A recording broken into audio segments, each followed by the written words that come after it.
All right. तो धुरंधर किन किन लोगों ने देख लिया है और किन किन लोगों ने नहीं देखा है मुझे कमेंट में जरूर बताना। और जिन जिन लोगों ने देखा नहीं है तो भाई तुम लोग क्या कर रहे हो। इतना मास्टरपीस बॉलीवुड का जो डाउनफॉल चल रहा था उसे इस मूवी ने वापस अप की तरफ लेके चला गया है। क्या बोल रहा हूं मुझे खुद को समझ नहीं आ रहा है। और धुरंधर मूवी में सबसे बेस्ट वाला परफॉर्मेंस लगा मुझे अक्षय खन्ना का। रणवीर सिंह तो ठीक था, ओके वो साइड एक्टर लग रहा था, लेकिन सबसे बेस्ट अक्षय खन्ना। अरे बाप रे बाप, बंदे का जो परफॉर्मेंस था मूवी में, हाँ मैं तो 3 बार देख चुका हूं धुरंधर, अभी भी मेरा पेट भरा नहीं है और मैं वापस जाने वाला हूं। फिलहाल बहुत सारी चीजें मेरे पास बोलने के लिए अक्षय खन्ना के रिलेटेड, क्योंकि एक टाइम पे अक्षय खन्ना जो बहुत ज्यादा चले करते थे उसकी मूवी के बीच में 12-15 साल के लिए गायब भी हो गए भाई। लेकिन अभी धुरंधर में ऐसा उनका परफॉर्मेंस देख के सब लोग उनको याद कर रहे हैं, सब लोग उनको याद कर रहे हैं। और वैसे भी अक्षय खन्ना के बारे में और मैं बहुत कुछ बोल सकता हूं, लेकिन वो मेरे बोलने में इतना ज्यादा इंटरेस्ट नहीं आएगा। लेकिन इसके लिए आज हम एक वीडियो देखने वाले हैं लेटर फैक्ट यूट्यूब चैनल से, जो कि भाई ने थोड़ा सा डिटेल में एक्सप्लेन किया है अक्षय खन्ना के बारे में। बहुत अच्छे तरीके से रिसर्च किया है भाई ने अक्षय खन्ना के ऊपर। तो चलो लेटर फैक्ट यूट्यूब चैनल से इस वीडियो को देखते हैं। तो टाइम वेस्ट करते हैं, स्टार्ट करते हैं।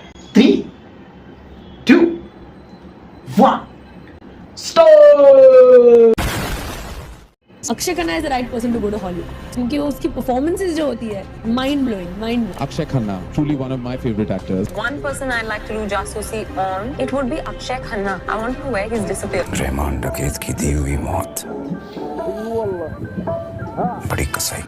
ये वाला एक्सप्रेशन जो पूरा थिएटर खा लिया, ऑडियंस का अटेंशन खा लिया, और ये डायलॉग इनके ऊपर ये सूट भी कर रहा है एकदम परफेक्ट तरीके से।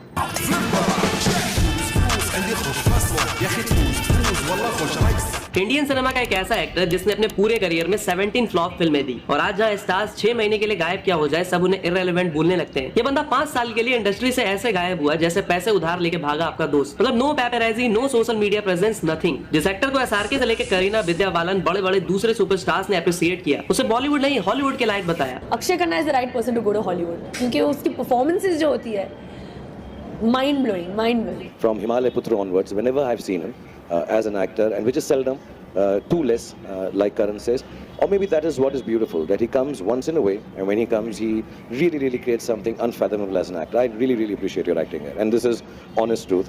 सवाल ये आता है कि जब ये एक्टर इतना टैलेंटेड था तो खुद को एज ए स्टार तो छोड़ो, अक्षय खन्ना खुद को as a commercially successful actor तक क्यों नहीं प्रूव कर पाए। और आज अचानक से ऐसा क्या हुआ कि 2025 में हर जगह ऑडियंस अक्षय खन्ना को अंडररेटेड लीड एक्टर्स पे भारी पड़ने वाला the most versatile actor, gangster of the year बताने लगे। रहमान डकैत धुरंधर में रहमान डकैत का जो परफॉर्मेंस अक्षय खन्ना ने किया है, इतना सूट कर रहा है, इतना सूट कर रहा है, मन ही नहीं भर रहा है। धुरंधर जो लोग 2 बार 3 बार वॉच कर रहे हैं, वो स्टोरी तो ठीक है, एक पॉइंट, लेकिन सबसे बड़ा जो प्लस पॉइंट है वो है अक्षय खन्ना का परफॉर्मेंस। लोग सिर्फ वो परफॉर्मेंस देखने के लिए अक्षय खन्ना का बार मूवी को देखने के लिए जा रहे हैं 2 से 3 बार। इवन मैंने भी सिर्फ एक बार तो मैंने मूवी का स्टोरी जानने के लिए देखने गया था, लेकिन दूसरी बार मैं सिर्फ अक्षय खन्ना की परफॉर्मेंस के लिए गया था, और तीसरी बार भी क्योंकि माइंड ब्लोइंग। और देखा जाए तो अक्षय खन्ना ने 2025 में एज अ ओपनर और फिनिशर दोनों का काम किया। इस साल उन्होंने ऑलमोस्ट 1000 करोड़ का नंबर मारा। हाँ 1000 करोड़, 800 करोड़ से ज्यादा छावा से और 200 करोड़ अभी ऑलमोस्ट धुरंधर से। और दोनों ही फिल्मों में ये लीड एक्टर्स पे भारी पड़े। तो हमारी सबसे सक्सेसफुल सीरीज यानी कि राइज अप स्टार में अब तक हमने आपको 50+ स्टार्स की जर्नी बताई, लेकिन आज हम जिसके बारे में बात करने वाले हैं ना, वो खुद को कभी मूवी स्टार मानता ही नहीं। Because you wanted to be a movie star and you knew. I didn't say I wanted to be a movie star. I wanted to be an actor. Wow, Big difference? I've never seen myself as a movie star. Okay. I don't think of myself as one. Really? But आज दुनिया उन्हें अलग अलग title देते फिरती है। मतलब एक ऐसा एक्टर जिसको इंटरव्यू देना पसंद नहीं, That you hate being in interviews, that you don't like being in the press. That's almost like a phobia. Like people fear dogs, so you fear into. यार ये एक तरीके से बहुत बड़ा प्लस पॉइंट है जो शायद अक्षय खन्ना बहुत पहले समझ गया था कि जितना तुम लोगों को दिखोगे उतना तुम्हारी वैल्यू कहीं ना कहीं कम होती जाएगी। स्टार्टिंग में अगर तुम दिखोगे तो कोई प्रॉब्लम नहीं, तुम्हारा एक वैल्यू रहेगा, लेकिन बार बार अगर तुम दिखोगे कहीं पर सोशल मीडिया पे, पॉडकास्ट में, इंटरव्यू में, तो भाई धीरे धीरे तुम्हारी जो वैल्यू है वो एक तरीके से लोग नॉर्मल तरीके से ट्रीट करेंगे कि यार चल ना कोई बात नहीं, आज इसको देखने को नहीं मिला लेकिन अगले मूवी में ये दिख जाएगा, इंटरव्यू में दिख जाएगा, पॉडकास्ट में दिख जाएगा, कोई बात नहीं। और ये चीज अक्षय खन्ना को बहुत पहले से पता थी, इसलिए बंदे ने यही टेक्निक खेला है। आई डोंट नो ये माइंड भी इनका नेचर होगा कि इनको कोई पसंद नहीं होगा कहीं पर जाना, पॉडकास्ट में, इंटरव्यू में, कहीं पर जाना, लेकिन ये एक टेक्निक होता है। जितना तुम लोगों से गायब रहोगे, जितना तुम लंबे समय के गायब हो जाओगे, उतना लोग तुमको याद करेंगे। वो ये फोबिया टाइप है। He's very much like that. Right? Yeah. एक ऐसा एक्टर जो चीजों को सीरियसली नहीं लेता। इनसिक्योरिटी वो क्या होती है? सुबह इंटरव्यू दिया और शाम को भूल जाता है। You wouldn't remember if it happened. Well, if you ask me 2 years from now what I spoke to you about in this interview, I wouldn't remember. तो राइजर स्टार के इस नए एपिसोड में हम आपको अक्षय खन्ना की इंटायर जर्नी के साथ साथ उनकी अपकमिंग फिल्में और कुछ ऐसी बातें भी बताएंगे जो आप शायद नहीं जानते होंगे। जैसे अगर वीकेंड में अक्षय खन्ना को फिल्म फेयर में मिले तो भी वो नहीं लाने जाएंगे। 167 करोड़ के मालिक एंड 100 करोड़ के घर के बावजूद अक्षय खन्ना ने कभी शादी क्यों नहीं की? अक्षय खन्ना के नाम में एक्स्ट्रा ई का क्या मतलब है? और एक स्टार के घर पैदा हुआ इतना टैलेंटेड एक्टर बॉलीवुड में कभी सक्सेसफुल क्यों नहीं हो पाया? तो क्या इसके पीछे वो खुद रिस्पॉन्सिबल है? And why suddenly everyone started loving Akshay Khanna? तो इस वीडियो के लिए भी जब हमने आपसे शॉर्ट्स पे पूछा तो अराउंड 1500 प्लस कमेंट्स आ गए कि भाई अक्षय खन्ना पे एक वीडियो जरूर बनाना। तो आज बहुत कुछ है इंटरेस्टिंग बताने के लिए, तो आराम से ईयरफोन लगा लो और enjoy the journey of Akshay Khanna. Siddharth from दिल चाहता है, रोहन खन्ना फ्रॉम ताल, आतिश कपूर फ्रॉम 30 मार खां, जीतू फ्रॉम वीडियोकॉन इन हंगामा, औरंगजेब इन छावा और अब जाकर रहमान डकैत इन धुरंधर। इस तरह के कैरेक्टर से 90 से लेकर आज तक ऑडियंस के दिलों में अपनी अलग पहचान बना चुके Akshay Khanna was born on 28 March 1975 in a फिल्मी फैमिली। जान के पापा विनोद खन्ना खुद बॉलीवुड के मोस्ट हैंडसम हीरो में से एक थे एंड फ्रॉम चाइल्डहुड ओनली उन्हें सिनेमा देखने सुनने उसी के बारे में बात करने का प्रिविलेज तो था, इसलिए टीन एज में ही उन्होंने डिसाइड कर लिया था कि आगे जाकर उन्हें एक्टर ही बनना है। You know, a lot of people we speak to in the films, they always make it seem like what they're doing now was an accident. That's not something they always thought of. You're the only person I've come across who says that when you were a teenager, you knew you wanted to be a movie star. No, much before that. Much before teenage. Yeah. Okay. Always. पर अक्षय खन्ना का childhood बाकी बच्चों के childhood जैसा बिल्कुल भी नहीं था, क्योंकि जब वो सिर्फ 5 साल के थे तब उनके पेरेंट्स का डिवोर्स हो जाता है और विनोद खन्ना ओशो के आश्रम चले जाते हैं। Then his mother took care of him and his elder brother. When your parents divorced and your father went to Rajneesh, you lived with your mother at that time. That's good. How old were you? When Dad went to the ashram? Yeah. 5, I think 5. Very young.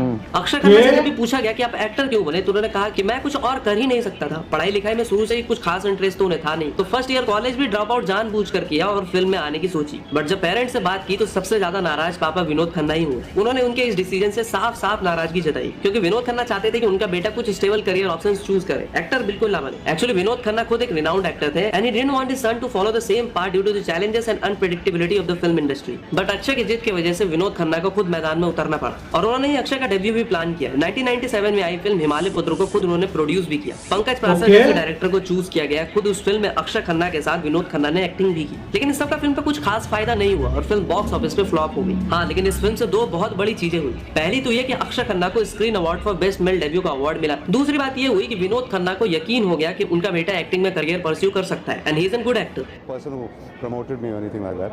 So, I mean, this is absolutely his own style of acting and his own, whatever he does is his own method. So I have nothing to say. And I'm very pleased with that. दूसरी तरफ अक्षय खन्ना को realise हुआ कि पापा के साथ कभी screen share नहीं करना, क्योंकि कुछ एक्टर ऐसे होते हैं who just walks you away from the screen। लेकिन इसी साल यानी कि 1997 में अक्षय खन्ना ने खुद को एज अ लीड ना सही but as a finest actor जरूर प्रूव किया और वो फिल्म रही बॉर्डर, जिसमें उन्होंने धर्मवीर सिंह भान का कैरेक्टर प्ले किया। बट ये कैरेक्टर भी कभी अक्षय खन्ना के लिए था ही नहीं। दरअसल डायरेक्टर जेपी दत्ता उस टाइम पे 90s के सुपरस्टार्स जैसे कि Salman Khan, rising stars like Aamir Khan, Akshay Kumar, Ajay Devgn, इन सारों को अप्रोच कर चुके थे, लेकिन अलग अलग रीजंस की वजह से सभी ने इस फिल्म से डिनाई कर दिया था। अब डायरेक्टर को चाहिए था कोई यंग बंदा, कोई यंग फेस, इसलिए उन्होंने अक्षय खन्ना को अप्रोच किया और अक्षय खन्ना ने इस रोल में फाड़ दिया, खुद की पहचान लोगों के दिलों में बनाई। हमने कहा था ना सर, अपने पिताजी को याद करो, मेजर वीर भान को याद करो।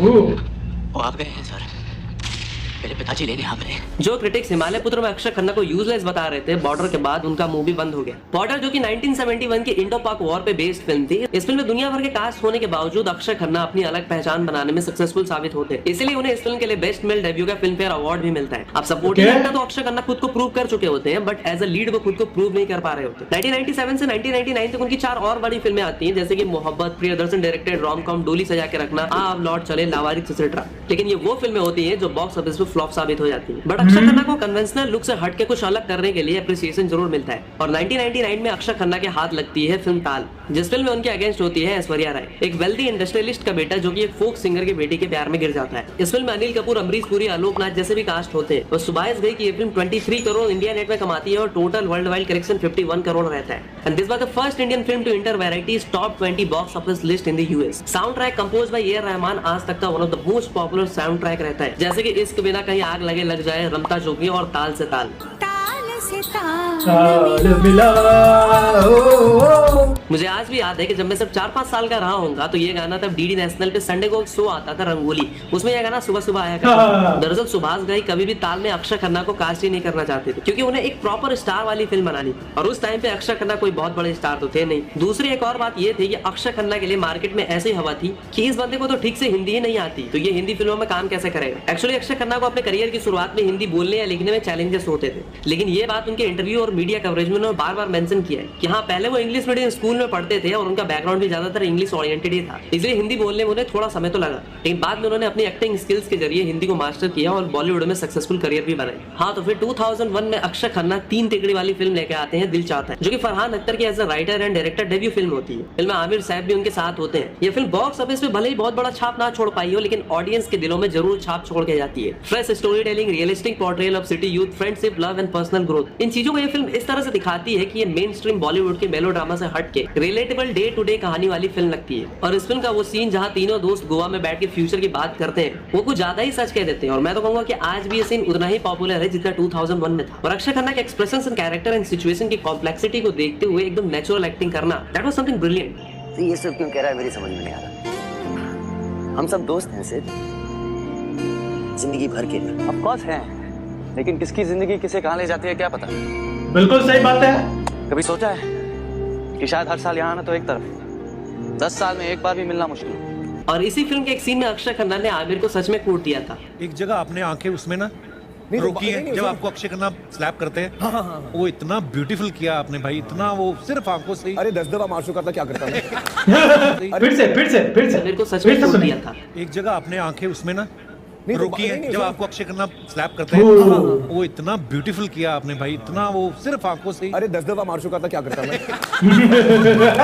इस फिल्म का गाना दिल चाहता है आज भी माय मोस्ट प्लेड सॉन्ग्स के लिस्ट में टॉप पे आता है। तो इस फिल्म के बाद अक्षय खन्ना हमराज जैसी फिल्म में एक एंटागोनिस्ट का कैरेक्टर प्ले करते हैं, वहीं दीवानगी जैसी फिल्म भी वो करते हैं। मतलब अक्षय खन्ना को इंडस्ट्री में आए 5 साल हो चुके होते हैं, लेकिन वो अब तक खुद को एज अ स्टार या सोलो लीड एक्टर प्रूव नहीं कर पाए होते, क्योंकि अक्षय खन्ना के शब्दों में सक्सेस का मतलब ही कुछ और होता है। मैं अक्सर ये सोचता हूँ कि समझो मैं बिजनेसमैन हूँ और मेरा एक 500 करोड़ का बिजनेस है। अभी जब तक मैं रतन टाटा नहीं बनूंगा या धीरूभाई अंबानी नहीं बनूंगा या अजीम प्रेमजी नहीं बनूंगा, क्या मैं सक्सेसफुल नहीं? जब तक मैं शाहरुख खान बनूंगा तब तक मैं सक्सेसफुल। मैंने सक्सेस स्टार बना ही नहीं। हमारे 120 करोड़ की आबादी में 15-20 लोग को मौका मिलता है फिल्मों में काम करने एज अ लीडिंग मैन। उससे ज्यादा क्या चाहिए आपको? और 2000 द ऑल फैक्ट, मतलब कहने का पूरा एक ही मतलब है कि जो भी तुमको मिला है ना उसके लिए तुम ग्रेटफुल रहो, उसके लिए थैंक यू बोलो। सिंपल सा इनका यही मतलब है। और जो उन्होंने ये स्पीच दिया है ना, ये बहुत पहले का स्पीच है, मैंने अभी भी याद है, लेकिन ये मुझे आज सामने मिला देखने के लिए। लेकिन एकदम सच बात है, जो लोग ये बात को समझ गए ना वो लोग फिर आगे से कभी कंप्लेंट ही नहीं करेंगे। जिस भी पोजीशन पे अभी आप लोग हो, हम सभी लोग हैं, हमको बस उस चीज को एंजॉय करना है और इस चीज के लिए हमको थैंक यू बोलना है। कंप्लेंट नहीं कर रहे कि यार मुझे तो वहां पे जाना था लेकिन मैं भी यहाँ पे हूँ। वहां पे भी तुम जाओगे जब तुम यहाँ के जहाँ पे अभी तुम हो वहां के चीज के लिए भगवान को थैंक यू बोलोगे तो यस वो दिन भी आएगा। में एक बार फिर से अक्षय खन्ना अपने करियर की गाड़ी को रॉन्ग कॉम की तरफ मोड़ देते हैं और प्रियदर्शन के साथ डोली सजा के रखना जैसी फ्लॉप देने के बाद भी फिर से उनके साथ कोलैब करते हैं हंगामा में। ये फिल्म भी दरअसल एक पुरानी मलयालम फिल्म की रीमेक होती है, बट इस फिल्म में अक्षय खन्ना का जीतू फ्रॉम वीडियोकॉन वाला कैरेक्टर बहुत पॉपुलर होता है। भाई समझा, तुझे अंजलि की दौलत से प्यार हो गया है। सच बता, ये अंजलि को भूल जाने के लिए तुझे कितना पैसा चाहिए? सच्चे प्यार को दौलत के तराजू में मत तोलो राधेश्याम तिवारी। अरे चुप कर भिखारी। फिल्म का बजट 6.5 करोड़ के अप्रॉक्स होता है और ये 21.25 करोड़ का कलेक्शन करती है। देखो आज भी काफी लोगों के दिमाग में ख्याल आता है कि ऑलमोस्ट 200 करोड़ से ज्यादा की प्रॉपर्टी वाले अपने अक्षय खन्ना ने कभी शादी क्यों नहीं की। बात ऐसी है कि भाई साहब रियल लाइफ में 3 बार प्यार में गिरे, लेकिन तीनों बार मामला बनते बनते बिगड़ गए। काफी सारे न्यूज रिपोर्ट्स के अकॉर्डिंग अक्षय खन्ना सबसे पहले अपनी से काफी बड़ी जयललिता पे क्रश था, बट ऑब्वियस सी बात है कि ये रिश्ता पॉसिबल नहीं था, बाहर कोई सैप तो नहीं हो सकता। तो दूसरे पे आई तारा शर्मा, बट यहाँ पे भी अक्षय की बात नहीं बन पाई। इवन हंगामा में साथ काम कर चुकी रिमी सेन भी अक्षय के साथ अफेयर की न्यूज आती है, बट रिमी उन्हें छोड़कर जॉन को चूज कर लेती है और अक्षय भी उन्हें लव यू हमेशा कह के चैप्टर क्लोज कर देते हैं। और मुझे लगता है कि अक्षय खन्ना इसीलिए आगे जाके सल्लू भाई और मोदी जी वाली अखंड सिंगल ग्रुप का प्रीमियम मेंबरशिप ले लेते हैं। मैं तो 10 दिन अकेला रह सकता हूँ, नो प्रॉब्लम। अच्छा, तो that way I enjoy my own company, I am very happy. I don't. वैसे यार ये एक तरीके से देखा जा रहा, शादी नहीं करना भी वो भी एक तरीके से बेस्ट डिसीजन होता है लाइफ का आज के टाइम के हिसाब से, जिस तरीके से आज का जनरेशन है। लेकिन बस प्रॉब्लम ये होता है कि भाई अभी तो जवान तो निकल जाएगी, जो लास्ट के बुढ़ापे के जो 15-20 साल है वो कैसे निकालेंगे। चल बुढ़ापे के 10 साल में निकालेंगे, लास्ट के जो बचे हुए 10 साल है वो कैसे निकालेंगे यार, उसमें ध्यान कौन रखेगा हमारा। तो ये एक डर के हिसाब से लोग जवानी में शादी कर रहे थे। सबके मन में डर एक ही होता है कि भाई अभी तो ठीक है मैं बोल रहा हूँ नहीं करूंगा, लेकिन बुढ़ापे में क्या होगा हमारा, बोर्ड की कम्युनिटी बना हूँ, मैं क्या करूंगा, मैं बोर हो रहा हूँ, ऐसा कुछ नहीं है। अक्षय खन्ना को जल्दी समझ में आ जाता है कि इतनी बड़ी रिस्पॉन्सिबिलिटी फिर एलिमनी का गेम उन्हें नहीं खेलना। लाइफ आई डोंट लाइक किसी का रिस्पॉन्सिबिलिटी हो। There is no bigger responsibility than having children, there is no bigger responsibility than being responsible for a wife, for a family. That's the ultimate responsibility for any man. I don't want that responsibility. Nice. I am happy alone, no responsibility. हंगामा के बाद अक्षय खन्ना एक बार फिर से border जैसा ही कुछ करने की सोचते हैं, जिसे बॉर्डर वाले जेपी दत्ता ही डायरेक्ट करते हैं। फिल्म के स्टार कास्ट की लिस्ट तो मेरी मंथली राशन की लिस्ट से भी लंबी होती है। मैं संजय दत्त, अजय देवगन, सुनील शेट्टी, अभिषेक बच्चन, आशुतोष राणा, मनोज बाजपेयी, संजय कपूर, मतलब इतने सारे कास्ट होते हैं जो आप गिन नहीं सकते। बॉर्डर की तरह इस फिल्म में भी Akshay Khanna real life character Balwan Singh का कैरेक्टर प्ले करते हैं, लेकिन फिल्म बॉक्स ऑफिस पे बॉर्डर जैसा नंबर पहुंच नहीं कर पाती और फ्लॉप साबित हो जाती है। और इसके बाद अमिताभ बच्चन के साथ आई दीवार का भी वही हाल होता है। पर 2004 में जब अगेन अक्षय खन्ना फिर से एक बार प्रियदर्शन के साथ हलचल लाते हैं तो ये फिल्म बॉक्स ऑफिस पे हिट हो जाती है। और इसी फिल्म में फिर से Akshay Khanna, Sunil Shetty and Jackie Shroff reunited after border. देख क्या इधर चड्डी बनाने में खड़ा हूं क्या? चल फुट। अरे सिर्फ अंगारचंद का ये बेटा तेरे लिए काफी है। मैं तुझे ऐसे सताऊंगा, ऐसे परेशान करूंगा और वो सब कुछ करूंगा जो मैं कर सकता हूं। मैं तुमसे नफरत करता हूं, नफरत। बट हलचल के बाद अगले 4 साल तक अक्षय खन्ना की जितनी भी फिल्में आती हैं सब की सब फ्लॉप्स की भेंट चढ़ जाती है, जैसे कि शादी से पहले, आपकी खातिर, नकाब, गांधी माय फादर एक्सेट्रा। और यही वो टाइम होता है जब अक्षय खन्ना को इनसिक्योरिटी फील होती है, उन्हें इंफीरियरिटी कॉम्प्लेक्स का सामना करना पड़ता है, या यूं कहें उन्हें कराया जाता है, क्योंकि किसी भी एक्टर के लिए गंजा या बाल होना किसी नाइटमेयर से कम नहीं होता। और अक्षय खन्ना इसके बारे में कई बार खुद भी बात कर चुके हैं। It started happening to me at such a young age, and because for me it was like a pianist losing his fingers. It almost felt like that for me in those days. I mean, till you could really come to terms with, and then it starts bothering you less. Like यार तुम ना भले एक तरीके से काले रहो, बटले रहो, तुम्हारे पास पैसा न हो, वो सब तुम एक तरीके से डाइजेस्ट कर सकते हो, ठीक है, लेकिन सर पे अगर बाल ना हो तो जिंदगी ना ऐसा लगता है नरक बन गई है। ये बहुत सारे, इसलिए मेरे पास बाल है, मैं बहुत ये चाहे टेंशन तुम लेते ना, इसकी वजह से लफड़ा होता है। और भी कई सारे और भी सही कई सारे विटामिन की भी कमी की वजह से भी होता है, लेकिन सबसे बड़ा वर्स्ट लाइफ बन जाता है जब अंदर से बीच से आप टकली होना शुरू कर देते हो यार। you know, waking up in the morning and saying, reading the paper and saying, oh shit, I read, what is that? You know, I need glasses. Right. It would affect you, right? What is happening to me? My eyes are not working. You know what I'm saying? You know, you might be a sportsman, you might be a cricketer or a footballer, and suddenly you realize you need a knee surgery.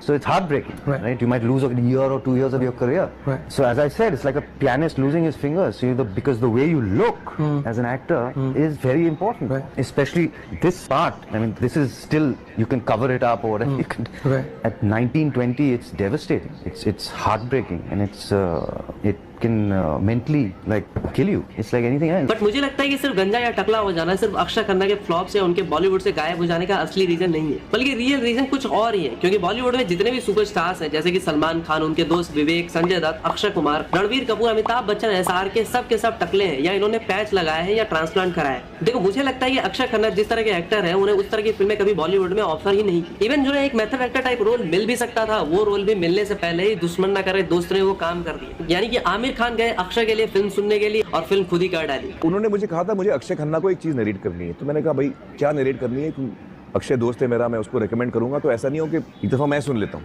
सुनने के बाद मुझे अच्छी लगी तो मैं उसको कहूंगा कि भाई सुन लो, अच्छी कहानी है। तो उसने कहा कब सुनेंगे आप? तो मैंने कहा सुनता हूँ। उसमें 4-6 महीने निकल गए, फिर मैंने कहानी सुनी, मुझे बहुत पसंद है। अक्षय को कल ही फोन करता हूँ, आज ही फोन करता हूँ, लेकिन मेरा एक सवाल है, आप ये मुझे ऑफर क्यों नहीं कर रहे? तो उन्होंने कहा मैंने कभी सोचा नहीं था कि आप करेंगे। तो ऐसे यार अमूल, तू दोस्त है मेरा और मैं नहीं चाहता कि हमारे बीच में कुछ अनबन हो, तू कहानी अच्छी लिख सकता है, ये तो मैंने देख लिया, तू डायरेक्ट कर पाएगा कि नहीं मुझे नहीं पता। और वो फिल्म होती है तारे ज़मीं पर। देखो, 90s के बाद बॉलीवुड के पिलर कहे जाने वाले एसआर के सलमान, आमिर, अक्षय, अजय, ये लोग हिट्स एंड सुपर हिट्स या ब्लॉकबस्टर कहीं ना कहीं देते रहे, बट अक्षय खन्ना ऐसा नहीं कर पाए। अब उनकी किस्मत खराब रही, या उन्हें उस तरह की फिल्में ऑफर नहीं हुई जिसमें वो बेहतर कर सकते थे, या फिर ये भी कह सकते हैं कि उस टाइम पे ऑडियंस को वैसी फिल्में चाहिए ही नहीं। कुछ ऐसे रीजंस की वजह से ही अक्षय खन्ना जैसे फाइनेस्ट एक्टर खुद को कभी एस्टैब्लिश नहीं कर पाए। बट हलचल के काफी टाइम बाद 2008 में फिर से एक बार अक्षय खन्ना दिखते हैं, जिसमें उनके साथ सैफ अली खान भी होते हैं। 46 करोड़ की ये फिल्म 103 करोड़ का कलेक्शन करती है। बट फिर से अगेन 2008 से लेकर 2012 तक, मतलब 4 साल में अक्षय खन्ना की जितनी भी फिल्में होती हैं वो सब के सब बॉक्स ऑफिस पे धराशायी हो जाती है। मतलब सारी फिल्में फ्लॉप या एवरेज जाती है। जैसे कि एक फिल्म का नाम बताता हूँ, मेरे बाप पहले आप। प्रदर्शन की ये फिल्म आपने टीवी पे जरूर देखी हो, आपको भी मजा आया होगा, बट पता है ये फिल्म भी फ्लॉप जाती है। कुछ ऐसा यार होता है, shortcut, the coin is on, आक्रोश, नो प्रॉब्लम, इवन 30 मार खा जिसे आज जेंजी कल्ट बोल के चिल्लाती है, ये फिल्म भी फ्लॉप साबित हो जाती है। बट अक्षय खन्ना के आतिश कपूर का कैरेक्टर बहुत पॉपुलर होता है। मेरा सुपरस्टार। ये पिक्चर तो अभी गायब भी होगा, लेकिन बहुत कॉमेडी पिक्चर था, लेकिन पता नहीं क्यों फ्लॉप हो गया यार। अक्षय कुमार का कॉमेडी भी सुपर डुपर था, अक्षय खन्ना का भी कॉमेडी एकदम मस्त था, लेकिन आज की डेट में ये पिक्चर यूट्यूब पर हर जगह पे वायरल हो रही है, इसका शॉट। मेरा ऑस्कर। दोनों अक्षय मिल के भी 30 मार खा को हिट नहीं करवा पाते। और अक्षय खन्ना के नाम में एक्स्ट्रा ए के बारे में जब उनसे पूछा जाता है तो कहते हैं कि एक टाइम को उन्हें याद था, बट आज वो खुद भी भूल गए हैं कि क्योंकि नाम में एक्स्ट्रा ई क्यों है। Akshay with an E, you're the only one, when I googled, you're the only person who shows up with the E in the end. You know, I had asked my father this many times as to why my name was spelled the way it was spelled, and there was a specific reason that he had given me, and he gave it to me on 2 or 3 occasions. Okay. And I can't remember. What are you saying? Yeah.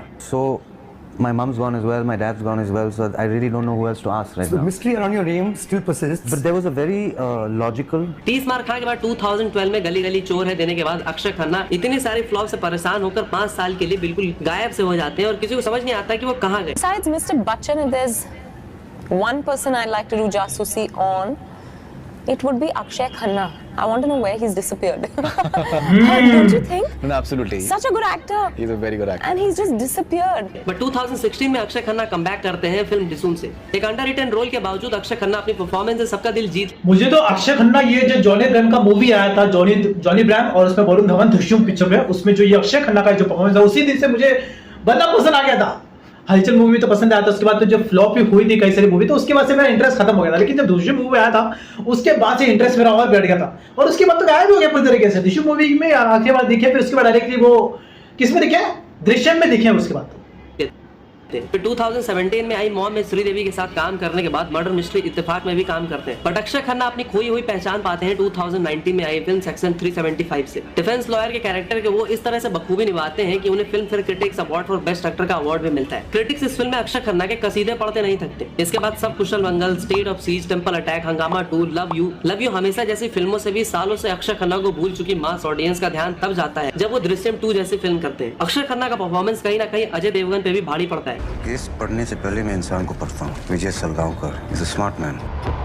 आपका garden काफी interesting है, देख के कुछ याद आ गया। और सालों से उन्हें भुला चुकी ऑडियंस को तब याद आता है कि भारी मिस्टेक हो गया सर, हम आपको पहचान ही नहीं पाए। अक्षय खन्ना समझ चुके थे कि उन्हें खुद को कोई सुपरस्टार प्रूव नहीं करना, इसलिए उन्होंने बहुत ही स्मार्टली रोल्स चूज करने शुरू किए। और मैं कहूंगा कि उन्होंने दृश्यम 2 आने से पहले ही ऐसा करना स्टार्ट कर दिया था। लेकिन उसका इम्पैक्ट हमें 2025 में जाके दिखा, जब साल की शुरुआत में ही अक्षय खन्ना सालों बाद एज अ क्रूल विलन यानी कि औरंगजेब के कैरेक्टर में दिखे। इस कैरेक्टर ने पब्लिक पे ऐसा इम्पैक्ट डाला कि लोग गुस्से में थिएटर्स के स्क्रीन फाड़ आए। अक्षय खन्ना ने फिल्म के डायरेक्टर लक्ष्मण उतेकर के सामने शर्त रखी कि मुझे इस कैरेक्टर को अपने तरीके से करने दो, तभी मैं ये फिल्म करूंगा, क्योंकि मैं चाहता हूं कि जब मैं ये कैरेक्टर प्ले करूं तो लोग ये ना बोले कि वो देखो अक्षय खन्ना, लोगों को फील हो कि स्क्रीन पे वो औरंगजेब को ही देख रहे हैं। हेलो, पहली बात तो अक्षय खन्ना वो छावा औरंगजेब था, ये तो किसी को भी पता नहीं था, किसी को भी पता नहीं था। जब औरंगजेब का परफॉर्मेंस लोगों को बहुत ज्यादा अच्छा लगा छावा में, तब लोग को समझ में आया कि यार ये तो कौन है, अक्षय खन्ना। ये अक्षय खन्ना किसको भी नहीं पता था। सही role to Akshay Khanna, how did he react to it, and why Akshay Khanna to play Aurangzeb? His reaction was very weird. I went to him. He's a nice guy. I'm joking. I went to him and I was narrating him with my tone. I was acting as a Aurangzeb, and the only one line he said, "I like the film Dinu, but I'm not going to act the way he's acting." Yeah, I'm happy you all recognized him. First few days I got calls when his poster came, "Ki who's this actor?" So that's, you know, how far he's gone. Remember what he said? He said, "I don't want people to say that's Akshay Khanna. I want to say that's Aurangzeb." And I think that's what he can do. कि वो अक्षय खन्ना के बारे में बड़ा trend चल रहा है कि वो आते हैं, छाते हैं, गायब हो जाते हैं, फिर आते हैं, फिर छाते हैं, फिर गायब हो जाते हैं। पर एग्जैक्टली हुआ भी कुछ वैसा ही। लोगों ने लिटरली गालियां दी अक्षय खन्ना को। देखो, मुझे लगता है कि अक्षय खन्ना इकलौते ऐसे एक्टर हैं जिन्हें खुद की एक्टिंग पे या स्टार के फिल्मी बैकग्राउंड से होने का कुछ घमंड नहीं है। He is not an egoistic person, क्योंकि जो बात अक्षय खन्ना ने एक्टर्स के लिए कही थी वो You know that she's thanking her co-stars and her directors and her producers, because as actors we are probably the most vulnerable artists on the planet. You take any other art form, whether you're writing or you're composing music, you can do it alone. The actor is the only artist who is dependent on so many people. We're dependent on a good writer, on a good editor, on a good cinematographer, on a good director, on a good co-star. बंदे को फर्क नहीं पड़ता है कौन उनके बारे में क्या सोचता है, क्या बोलता है। Ads, awards, 100 crore, 500 crore, doesn't matter. वो आते हैं, एक्टिंग करते हैं, फिर गायब हो जाते हैं। और वीकेंड में तो भाई ऑस्कर भी दे दो अपने आतिश कपूर को, तो वो नहीं आने वाला। But you stay in the sense of how you're in Alibag, and that Karan Johar said that even if you were getting an Academy Award, you will not leave your house in Alibag to pick it up because you don't step out on weekends. One, is that true? Yeah. You will not. No. पर आज हालत ऐसी है कि 2025 में वो opener और finisher दोनों हैं। आज अक्षय खन्ना इंस्टा के 10 में से 5 रील में दिखाई देते हैं। जमल कुडू के बाद उनका गाना सबसे ज्यादा वायरल हो रहा है, लोग उस पर वाइब ले रहे हैं। लेकिन आपको ये नहीं पता होगा कि इस गाने की शूटिंग लद्दाख में हो रही थी, और जो लोग कभी भी लाइफ में हाई एल्टीट्यूड वाले एरिया में गए हैं उन्हें पता होगा कि ऑक्सीजन कैसे वहाँ पे ड्रॉप होता है। तो इस गाने की शूटिंग के दौरान ऑक्सीजन लेवल बार बार ड्रॉप होने की वजह से Akshay would carry a small oxygen cylinder with him, और हर शॉट के बाद उन्हें ऑक्सीजन मास्क यूज करना पड़ता था। मतलब देख रहे हो 50 की एज में काम के लिए डेडिकेशन। ऊपर से इस गाने में अक्षय खन्ना ने जिस तरह का डांस किया है वो किसी ने कोरियोग्राफ नहीं किया था, ये उनके दिल से आया था, बिल्कुल नेचुरल था, इसीलिए इतना इम्पैक्टफुल भी था। Akshay sir said ke, so the dance is happening here. The dance is happening here. Can I dance? He literally said. Aditya said like whatever you feel like doing. हम लोग वहाँ से enter करते हैं and everyone is dancing and he looks at everyone. And then he starts dancing on his own. Yeah. There's no choreography for him. He starts dancing on his own. It's all the step he takes. Is it? Yeah. And everyone is like, oh. तो अब बात करते हैं उनके upcoming projects की, जो अक्षय खन्ना को फिर से एक सुपरस्टार या यूं कहे कि उन्हें ऑडियंस के दिलों में और भी बड़ा कमरा दिला सकती है और उनके सालों से पेंडिंग अनड्यू क्रेडिट भी दिला सकती है। तो इस लिस्ट की पहली फिल्म है धुरंधर 2। क्लाइमेक्स एंड हुआ था, उससे तो लगता है कि यार ये मुझे इतना मस्त लगा जब धुरंधर मूवी हम लोग सब देख रहे थे, फर्स्ट डे सेकंड शो देखने गया था, बोला यार ये सवा तीन घंटे की मूवी खत्म, और जब लास्ट में देखा 19 मार्च 2026 सेकंड पार्ट, और दिल उधर ही खुश हो गया, दिल उधर ही खुश हो गया।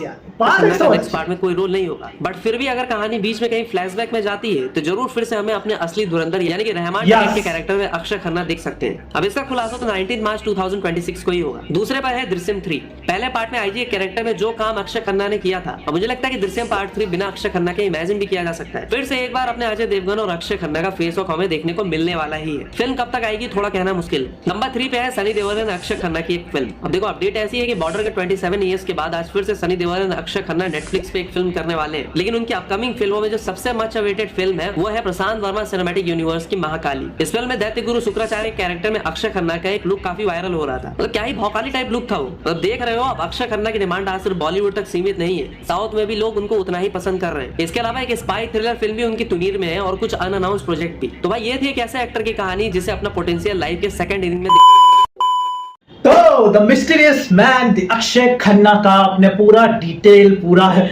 आपने जान लिया चिट्टा कुट्टा। वैसे इसमें बहुत सारी बातें भी बोली गई जो मैं आप लोगों से बोलना चाहता था, लेकिन भाई ने पूरा डिटेल में बोल दिया। Well researched by ladder fact YouTube channel, एकदम डिटेल में रिसर्च किया। लेकिन यस अक्षय खन्ना का परफॉर्मेंस क्या बोलूं मैं, मेरे दिमाग में तो अभी भी वही चल रहा है। और वापस मेरा जो चौथी बार जो धुरंधर मूवी देखने का जो इंटरेस्ट वापस आ रहा है वो सिर्फ और सिर्फ अक्षय खन्ना की वजह से। अक्षय खन्ना को नहीं मारना चाहिए था यार, धुरंधर में अक्षय खन्ना को नहीं मारना चाहिए था। अगर नहीं मारते तो धुरंधर 2 देखने वालों का जो इंटरेस्ट है वो और भी ज्यादा बढ़ जाता कि यार धुरंधर 2 में अक्षय खन्ना क्या करने वाला है।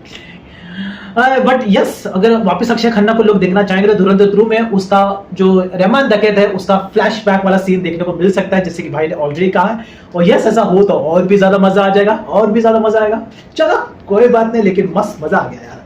अक्षय खन्ना पिक्चर शूट किया, रिकॉर्ड किया, उसके बाद गायब, किसी इंटरव्यू में नहीं, किसी पॉडकास्ट में नहीं, किसी स्पीच में नहीं, कहीं पर भी नहीं। फिर क्या तो ओवरऑल आपको इसमें से कौन सी बात अक्षय खन्ना की पता थी और कौन सी बात नहीं पता थी, और कौन सी बात आपको इसमें नहीं सुनने को मिली एकदम न्यू टाइप की, कमेंट में जरूर बताना। और ये जो हमने वीडियो देखा ये था लैडर फैक्ट यूट्यूब चैनल से, तो भाई के चैनल को जाके जरूर चेकआउट कर लेना। सो तब तक के लिए